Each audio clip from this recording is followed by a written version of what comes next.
नमस्कार विद्यार्थियों, आपके चैनल जीटी ईडीयू पर आपका स्वागत है।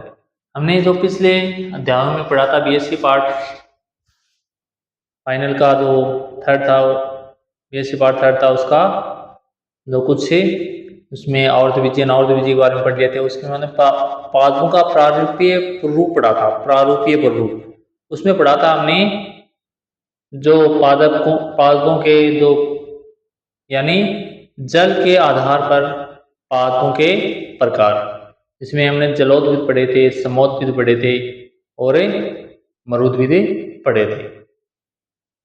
अब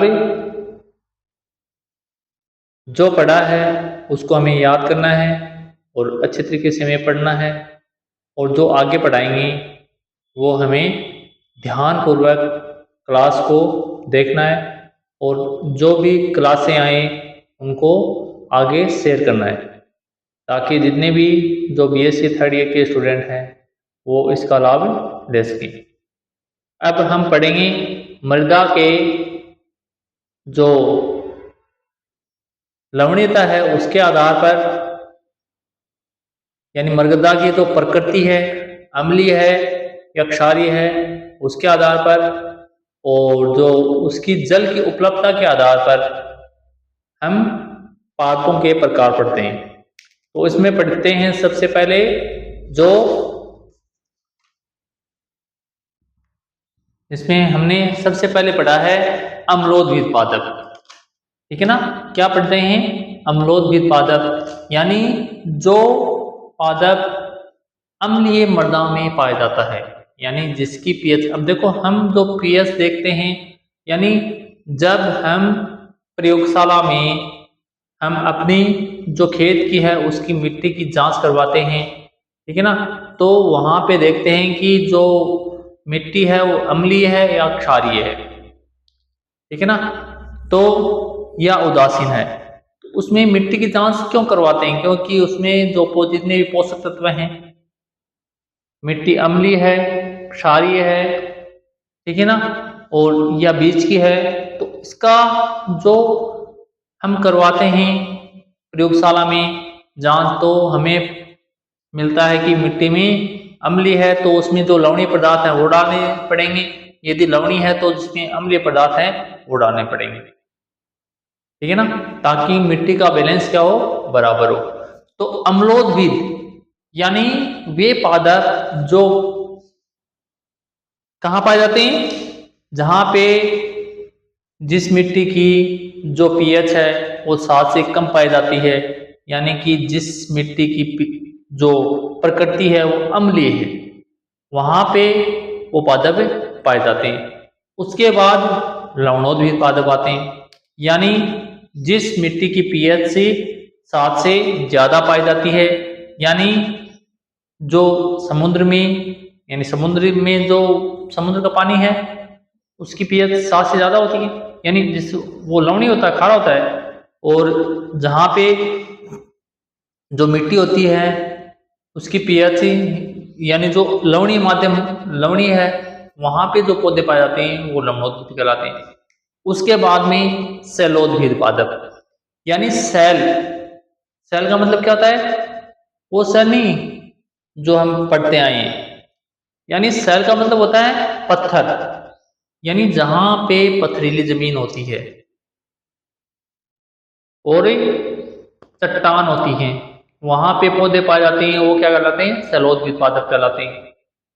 अब उसके बाद में मरुद्भिद पादप, बालुकोद्भिद भी कह देते इससे, इसका दूसरा नाम क्या है? बालुकोद्भिद, यानी वे पादप जो मरुस्थल में पाए जाते हैं या बालू मिट्टी में पाए जाते हैं, वो क्या कहलाते हैं? बालुकोद्भिद कहलाते हैं, ठीक है ना। चेतना पड़ा शीतोद्भिद उसके बाद में, ठीक है ना।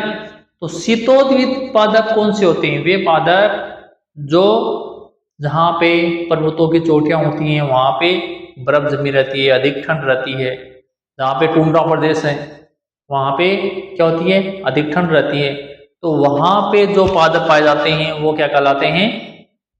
शीतोद्भिद पादप कहलाते हैं। अब देखो आपको विस्तार पूर्वक बताते हैं, ठीक है ना। कहाँ गया हो?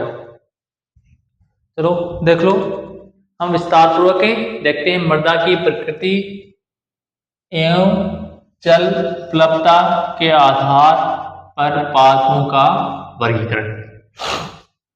पहला है अम्लोद्भिद। क्या है? अम्लोद्भिद। वे पादप जो अम्लीय मृदा में पाए जाते हैं, यानी साफ साफ कहने का यही मतलब है कि जो पादप अम्लीय मृदा में पाए जाते हैं वो अम्लोद्भिद कहलाते हैं, तथा इस मृदा में कैल्शियम की मात्रा का अभाव होता है।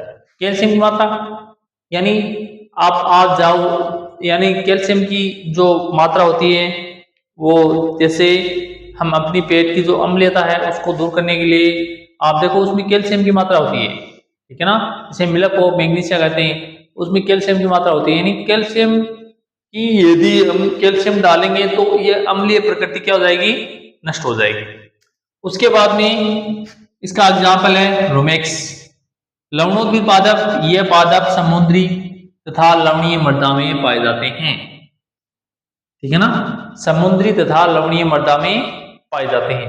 एग्जाम्पल मैंग्रोव वनस्पति, राइजोफोरा, ठीक है ना। मैंग्रोव वनस्पति में राइजोफोरा होता है, जिसमें देखो लवणीय हमने छोटी कक्षाओं में पढ़ा है कि जिसकी जड़ें दलदली भूमि में उगती है। ये मैंग्रोव वनस्पति कहाँ उगती है? दलदली भूमि में, यानी जिसकी जड़ें क्या होती हैं? श्वसन के लिए बाहर निकल जाती हैं। वो वहां की मृदा लवणीय मृदा होती है, ठीक है ना। और श्वसन के लिए उसकी जड़ें क्या होती हैं? जगह जगह जगह जगह बाहर निकल जाती हैं, तो वो होती है मैंग्रोव वनस्पति, उसमें राइजोफोरा। उसके बाद में सोएडा है, बालकोद्भिद। ये पादप मरुस्थलीय मिट्टी में पाए जाते हैं, मतलब बालू मिट्टी में पाए जाते हैं। एग्जाम्पल जैसे आख है, ग्वारपट है, केर है, ये सभी पादप क्या है? बालू मिट्टी में पाए जाते हैं और बालकोद्भिद कहते हैं। उसके बाद में सेलोद्भिद। ये पादप पथरीली भूमि व चट्टानों पर पाए जाते हैं। एग्जाम्पल थोर, बायोरिया। उसके बाद में शीतोद्भिद है। वे पादप जो पर्वत शिखरों एवं टुंड्रा प्रदेशों में पाए जाते हैं वो क्या कहलाते हैं? शीतोद्भिद कहलाते हैं। जैसे सिलिकस, सिलिकस। अब आगे हम पढ़ेंगे, पहले तो इसका स्क्रीनशॉट लो और उसके बाद में एक दो परिभाषाएं और देखते हैं कि पादपों की जो मृदा का प्रकार है या पानी की उपलब्धता है उसके आधार पर पादपों के और कितने भागी हो सकते हैं।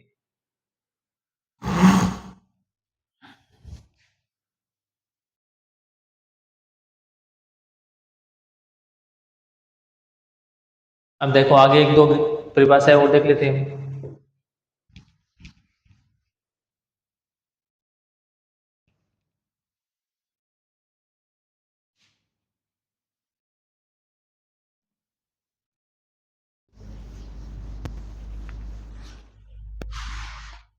जैसे अधिपादप है, ये की परिभाषा देखेंगे बस।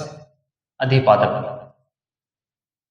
अधिपादप क्या होते हैं? अधिपादप यानी वे पादप जो दूसरे के ऊपर लिपट के चल जाते हैं, लेकिन क्या करते हैं? दूसरों से अपने पोषण प्राप्त नहीं करते, स्वयं पोषी होते हैं। तो वे पादप जो दूसरों के सहारे सहारे ऊपर चढ़ते हैं,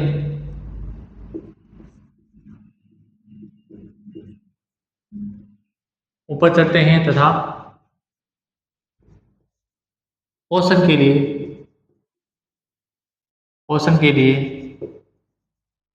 दूसरों पे निर्भर नहीं रहते। अर्थात क्या होते हैं? अर्थात स्वयं पोषी होते हैं।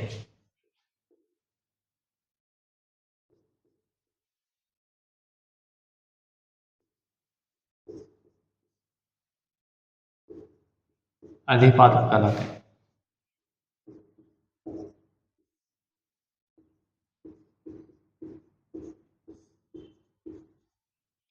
उदाहरण देखो, आर्किड। क्या? आर्किड। वे पादप जो दूसरों के सहारे ऊपर चढ़ते हैं, ठीक है ना, किसी दीवार पे, किसी पेड़ पे चढ़ जाते हैं, लेकिन वो क्या करते हैं, वो उससे अपना पोषण प्राप्त नहीं करते हैं, यानी खुद भोजन खुद बनाते हैं, तो अर्थात वो स्वयं पोषी होते हैं, ठीक है ना।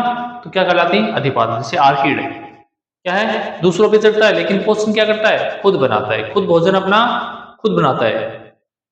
उसके बाद में आगे जो आने वाली क्लास है उसमें पढ़ लेंगे, ठीक है ना, जो भी है, ठीक है ना। टाइम की जो टाइम कम है थोड़ा सा, इसलिए जो आगे क्लास है, नेक्स्ट क्लास, उसमें हम जो पादपों के मर्दा के आधार पे और पढ़ लेंगे। अब इस क्लास को जहाँ तक हो आपको बीएससी पार्ट फर्स्ट जो थर्ड है उसके स्टूडेंट को, जो छात्र हैं, उनके तक पहुँचानी है और ज़्यादा से ज़्यादा शेयर करनी है इस क्लास को। Thank you.